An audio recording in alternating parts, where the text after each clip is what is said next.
नमस्ते बच्चों। संवेगात्मक विकास हम लोग पढ़ रहे हैं।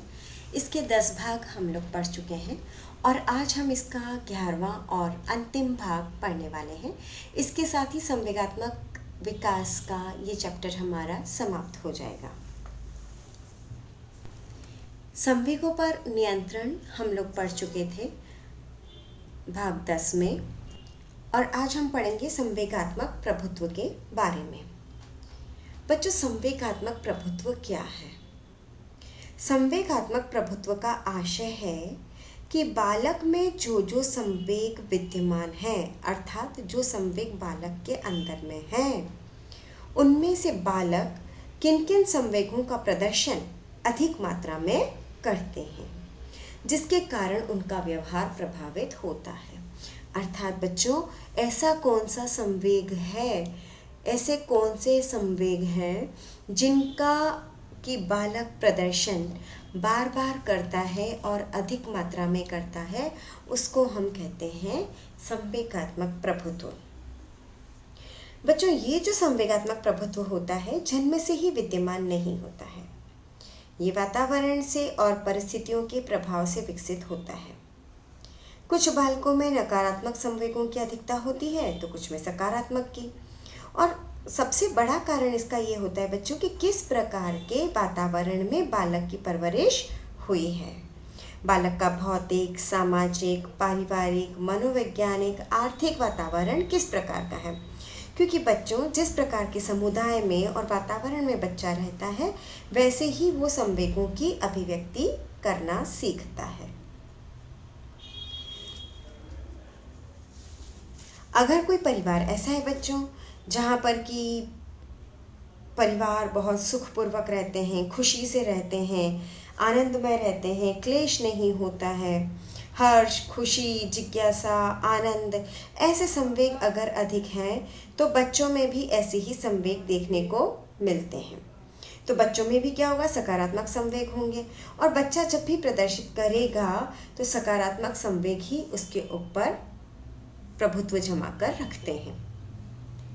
संवेगात्मक प्रभुत्व का प्रभाव बच्चों कई प्रकार का होता है, जैसे कि जैसा प्रभुत्व है वैसा बच्चे का व्यवहार होगा। सुखदायक संवेगों की प्रधानता है तो वो हमेशा प्रसन्नचित्त रहता है और सामाजिक समायोजन बहुत अच्छा करता है। लेकिन अगर इसके विपरीत नकारात्मक संवेग जैसे कि क्रोध, घृणा, आक्रामकता, ईर्ष्या आदि की प्रधानता है तो वो सामाजिक समायोजन अच्छी तरह से नहीं कर पाता है। तो प्रभुत्व का प्रभाव भी सभी लोगों में अलग अलग रहता है। पहले बच्चों लोगों का ऐसा मानना था कि टेम्परामेंट एक वंशानुगत गुण होता है जो बॉडी हार्मोन्स, अंतःस्रावी ग्रंथियों, शारीरिक रचना इत्यादि द्वारा निर्धारित होता है। लेकिन बच्चों, धीरे धीरे लोगों की धारणा बदल गई है। इनका मानना होता है कि glands, body humour, body build तो टेम्परामेंट को निर्धारित करते ही हैं, परंतु अधिगम, प्रशिक्षण और दिशा निर्देशन बालकों के टेम्परामेंट को बदल सकता है। और ये जिम्मेदारी किसकी होती है बच्चों? ये जिम्मेदारी होती है माता पिता और शिक्षकों की। उनका बच्चों ये दायित्व होता है कि वे बालकों में स्नेह, प्रेम, खुशी, प्रसन्नता, जिज्ञासा आदि संवेगों की उत्पत्ति में उनकी सहायता करें, और जहां आवश्यकता पड़े नकारात्मक संवेगों की अभिव्यक्ति कैसे करना चाहिए, कब करना चाहिए इत्यादि भी उन्हें सिखाया जाए। सकारात्मक गुणों से सुसज्जित बालकों के समायोजन सभी क्षेत्रों में अच्छा होता है, और जब उनका समायोजन सभी क्षेत्रों में अच्छा होता है तो सामाजिक प्रभाव भी उन पर अच्छा बना रहता है, समाज में भी उनकी बहुत पूछ होती है। अब बच्चों, इम्पॉर्टेंट बात यह होती है कि संवेगात्मक प्रभुत्व पर नियंत्रण कैसे पाया जाए। संवेगात्मक प्रभुत्व पर बच्चों नियंत्रण करना बहुत ही अत्यावश्यक है। यदि बालक में नकारात्मक संवेगों की प्रधानता है तो बच्चों नियंत्रण और भी अधिक जरूरी हो जाता है, क्योंकि जो नकारात्मक संवेग होते हैं ना, वो बच्चों के शारीरिक, मानसिक, सामाजिक और व्यक्तित्व विकास पर प्रतिकूल प्रभाव डालते हैं, जो कि उसके संपूर्ण विकास को प्रभावित करता है।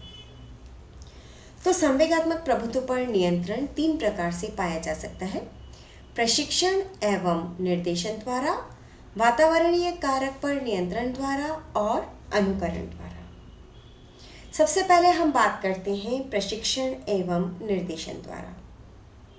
जैसे कि बच्चों हमने अभी बात की थी कि माता पिता का और शिक्षकों का ये दायित्व होता है, ये परम कर्तव्य होता है कि बालकों में उन संवेगों को हमें विकसित नहीं होना देना चाहिए जिनसे कि उनका भविष्य दुखद हो और कष्टकारी बने, जैसे कि क्रोध, ईर्ष्या, भय, घृणा, चिंता। ये सब क्या करते हैं बच्चों? बालकों के भविष्य को कष्टकारी बना देते हैं।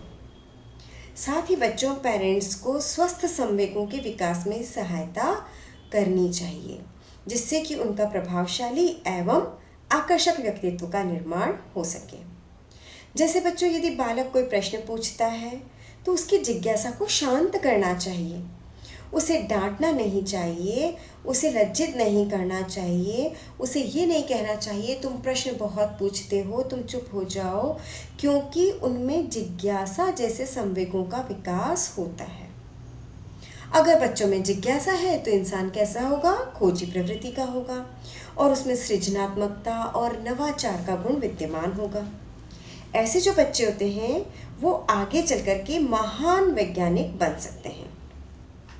बच्चों, ये भी इम्पॉर्टेंट है कि बच्चों को ये पता होना चाहिए कि क्रोध अगर आ रहा है तो इसका प्रदर्शन कैसे, कब, किस तरह, कहाँ किया जाना चाहिए और किस हद तक जाना चाहिए।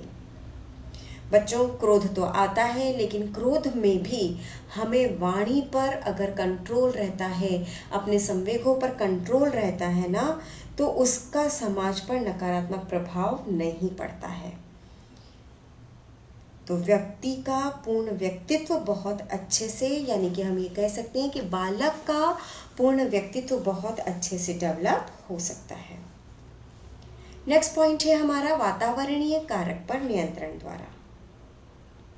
जैसा कि बच्चों हम सभी जानते हैं कि बालकों में जन्म से ही संवेगात्मक प्रभुत्व नहीं पाया जाता है। अभी हमने थोड़ी देर पहले ही पढ़ा था कि ये गुण परिवार में और समाज में रहकर और वातावरण से ही आते हैं। कैसे अपने संवेगों को अभिव्यक्त करना है, ये बालक अपने परिवार में ही सीखता है। इसलिए बच्चों बहुत आवश्यक है कि घर का, परिवार, आस पड़ोस, विद्यालय का वातावरण बहुत अच्छा होना चाहिए, सुखद होना चाहिए, प्रसन्नतापूर्वक और आनंदमयी होना चाहिए। न तो बालकों को पूरी आज़ादी दे देनी चाहिए कि बच्चा बिगड़ जाए, न उसे कठोर नियंत्रण में रखना चाहिए कि बच्चा पूरी तरह से विकसित ही न हो पाए। तो इन दोनों के बीच में समन्वय स्थापित करके संतुलन बनाना बहुत अधिक ज़रूरी है। फिर आता है बच्चों अनुकरण द्वारा। बालक अनुकरण द्वारा संवेगों को अभिव्यक्त करना सीखते हैं। अनुकरण मतलब समझते हैं ना बच्चों, देख करके वैसे का वैसा करना। तो बालक अनुकरण द्वारा संवेगों को अभिव्यक्त करना सीखते हैं। माता पिता जिस तरह से अपने संवेगों को अभिव्यक्त करते हैं, बालक भी उसी तरह अनुकरण करता है, सीखता है और संवेगों को अभिव्यक्त करता है। इसलिए बच्चों बहुत ज़रूरी है कि बालकों के समक्ष नकारात्मक संवेगों की अभिव्यक्ति कम से कम की जाए।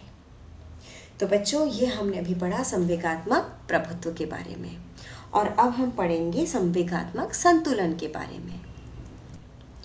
संवेगात्मक संतुलन क्या मतलब है बच्चों? संवेगात्मक संतुलन से इससे हमारा आशय है कि समय, स्थान, परिस्थिति, व्यक्ति एवं वातावरण की मांग के अनुसार यदि हम अपने संवेगों को अभिव्यक्त करते हैं तो उसे हम संवेगात्मक संतुलन कहते हैं। और इस स्थिति में सकारात्मक और स्वस्थ संवेगों की अधिकता रहती है और अस्वस्थ और दुखद संवेग कम रहते हैं। लेकिन बच्चों ये भी एक सही बात है कि पूर्ण संवेगात्मक संतुलन न तो किसी व्यक्ति में पाया जाता है, किसी भी व्यक्ति में नहीं पाया जाता है। हर एक व्यक्ति में किसी न किसी संवेग की अधिकता और किसी में किसी की कमी पाई जाती है।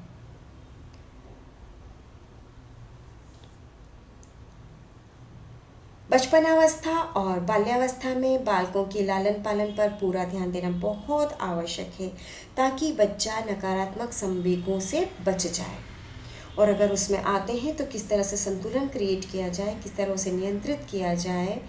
क्योंकि बच्चों, बालकों का मस्तिष्क क्या है, बिल्कुल कोरा कागज है, उस पर जो चाहे लिखा जा सकता है ना, और वो उसको स्थायी रूप से ग्रहण कर लेगा। तो अपनी तरफ से उसको सही शिक्षा दी जानी चाहिए। तो ऐसे क्या तरीके हैं बच्चों जिनसे संवेगात्मक संतुलन प्राप्त किया जा सकता है? तो ये 3 प्रकार के तरीके हैं: वातावरण पर नियंत्रण करके, संवेगात्मक सहनशीलता और प्रशिक्षण द्वारा। वातावरण पर नियंत्रण करके संवेगात्मक संतुलन प्राप्त करने का बच्चों बेस्ट मेथड है, जिसमें बालक स्वयं ही भौतिक, सामाजिक, पारिवारिक और मनोवैज्ञानिक वातावरण पर नियंत्रण करना सीख जाता है। लेकिन बच्चों, ये कैसे होता है? यह तभी संभव होता है जब बालक नकारात्मक संवेगों को त्याग दे और स्वस्थ संवेगों को अपना ले। लेकिन ये सब चीज़ें कब होती हैं? 4-5 वर्ष की आयु के बाद ही, क्योंकि तभी बालक में सोचने, समझने, तर्क करने, विचार करने, विश्लेषण करने आदि क्षमता का विकास उम्र बढ़ने के साथ साथ होता है। दूसरा पॉइंट है हमारा संवेगात्मक सहनशीलता। क्या अभिप्राय है बच्चों? इससे कुछ समझ पा रहे हैं आप लोग? बच्चों, इससे आशय है कि बालक दूसरों के उग्र संवेगों को सहन कर ले और अपने उग्र संवेग को नियंत्रित कर ले। ठीक है? सामने वाला गुस्सा हो रहा है और उग्र है, तो उसको कैसे सहन करना है, और उसके साथ जो स्वयं के अंदर जो उग्रता आ रही है उस पर किस प्रकार से नियंत्रण प्राप्त करना है। इसको हम कहते हैं संवेगात्मक सहनशीलता। यानी कि बच्चों, बालक में संवेगात्मक सहनशीलता का गुण होना चाहिए। अगर बच्चों सहनशीलता है ना, तो संवेगात्मक संतुलन अपने आप ही आ जाता है। अब हम बात करते हैं प्रशिक्षण द्वारा। बच्चों, बालकों को तो नहीं पता कि वे किस प्रकार संवेगों का प्रदर्शन करें, इसलिए माता पिता को और शिक्षकों को चाहिए कि वे बालकों को अपने संवेग को व्यक्त करना सिखाएं। किस प्रकार से, कहाँ, कब उन्हें कैसा संवेग किस प्रकार प्रदर्शित करना चाहिए, यानी कि एक ऐसा संवेग जो समाज के द्वारा मान्यता प्राप्त हो, ऐसे तौर तरीके जिनको कि समाज स्वीकारता हो। बालकों को क्रोध संवेग पर काबू पाना सिखाना चाहिए। यदि बालक जोर जोर से चिल्लाता है तो उसे समझाना चाहिए कि चिल्लाना किसी भी समस्या का हल नहीं है और चिल्ला करके झूठ को सच नहीं किया जा सकता। चिल्ला करके किसी भी बात को सत्य साबित नहीं किया जा सकता। ये बालक को समझाना चाहिए, तो अपने आप वो समझ जाएगा कि चिल्लाना उसके लिए उचित नहीं है। तो बच्चों, जिस प्रकार से संवेगात्मक संतुलन होता है ना, उसी प्रकार से संवेगात्मक असंतुलन भी होता है।